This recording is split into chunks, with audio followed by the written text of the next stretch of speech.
સુરેન્દ્રનગરથી સમાચાર મળી આવ્યા છે। મહાનગરપાલિકા સિંગલ યુઝ પ્લાસ્ટિક સામે કડક કાર્યવાહી કરવા માટે સક્રિય રહી છે।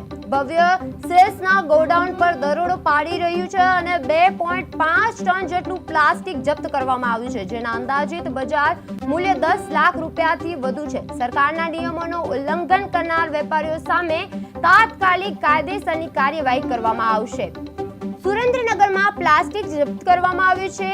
ભવ્ય સેલ્સના ગોડાઉન પર દરોડો પાડ્યો છે। સિંગલ યુઝ પ્લાસ્ટિક પર કડક કાર્યવાહી કરવામાં આવી છે। જપ્ત પ્લાસ્ટિકની કિંમત 10 લાખથી વધુ કરી છે અને નિયમ ઉલ્લંઘન કરનાર સામે કાર્યવાહી કરવામાં આવી છે। નિયમ ઉલ્લંઘન કરનાર સામે કડક કાર્યવાહી કરવામાં આવી છે।